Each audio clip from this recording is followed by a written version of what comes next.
राधे कृष्णा दोस्तों, वैष्णवी वृंदावन चैनल में आपका स्वागत है। आज मैं आपको कार्तिक महात्म का 10वां अध्याय सुनाऊंगी। राजा पृथु बोले, हे ऋषि श्रेष्ठ नारद जी, आपको प्रणाम है। कृपया अब यह बताने की कृपा कीजिए कि जब भगवान शंकर ने अपने मस्तक के तेज को क्षीर सागर में डाला तो उस समय क्या हुआ? नारद जी बोले, हे राजन, जब भगवान शंकर ने अपना वह तेज क्षीर सागर में डाल दिया तो उस समय वह शीघ्र ही बालक होकर सागर के संगम पर बैठकर संसार को भय देने वाला रुदन करने लगे। उनके रुदन से संपूर्ण जगत व्याकुल हो उठा, लोकपाल भी व्याकुल हो गए, चराचर चलायमान हो गया। शंकर सुवन के रुदन से संपूर्ण ब्रह्मांड व्याकुल हो गया। यह देखकर सभी देवता और ऋषि मुनि व्याकुल होकर ब्रह्मा जी की शरण में गए और उन्हें प्रणाम कर उनकी स्तुति करने लगे। उन सभी ने ब्रह्मा जी से कहा, हे पितामह, यह तो बहुत ही विकट परिस्थिति उत्पन्न हो गई है। महायोगिन, इनको नष्ट कीजिए। देवताओं के मुख से इस प्रकार सुनकर ब्रह्मा जी सत्यलोक में उतरकर उस बालक को देखने के लिए सागर तट पर आए। सागर ने ब्रह्मा जी को आता देखकर उन्हें प्रणाम किया और बालक को उठाकर उनकी गोद में दे दिया।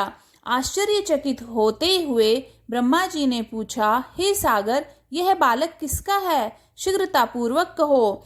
सागर विनम्रता पूर्वक बोला, प्रभु, यह तो मुझे ज्ञात नहीं है, परंतु मैं इतना अवश्य जानता हूँ कि यह गंगा सागर के संगम पर प्रकट हुआ है। इसलिए हे जगत गुरु, आप इस बालक का जात कर्म आदि संस्कार करके इसका जातक फल बताइए।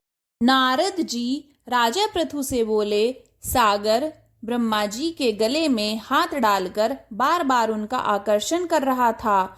फिर तो उसने ब्रह्मा जी का गला इतनी जोर से पकड़ा कि उससे पीड़ित होकर ब्रह्मा जी की आंखों से आंसू टपकने लगे। ब्रह्मा जी ने अपने दोनों हाथों का जोर लगाकर किसी प्रकार सागर से अपना गला छुड़वाया और सागर से कहा, हे सागर, सुनो, मैं तुम्हारे इस पुत्र का जातक फल कहता हूँ। मेरे नेत्रों से जो यह जल निकला है, इस कारण इसका नाम जलंधर होगा। उत्पन्न होते ही यह तरुणावस्था को प्राप्त हो गया है, इसलिए यह सब शास्त्रों का पारगामी, महापराक्रमी, महावीर, बलशाली, महायोद्धा और रण में विजय प्राप्त करने वाला होगा। यह बालक सभी दैत्यों का अधिपति होगा। यह किसी से भी पराजित न होने वाला तथा भगवान विष्णु को भी जीतने वाला होगा। भगवान शंकर को छोड़कर यह सबसे अवध्यय होगा। जहाँ से इसकी उत्पत्ति हुई है, यह वहीं जाएगा। इसकी पत्नी बड़ी पतिव्रता, सौभाग्यशालिनी, स्वर्ग सुंदरी, परम मनोहर, मधुर वाणी बोलने वाली तथा शीलवान होगी। सागर से इस प्रकार कहकर ब्रह्मा जी ने गुरु शुक्लाचार्य को बुलवाया और उनके हाथों से बालक का राज्य अभिषेक कराकर स्वयं अंतर्ध्यान हो गए। बालक को देखकर सागर की प्रसन्नता की सीमा न रही। वह हर्षित मन से घर आ गया।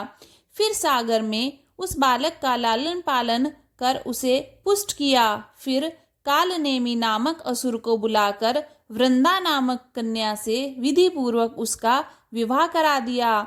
उस विवाह में बहुत बड़ा उत्सव हुआ।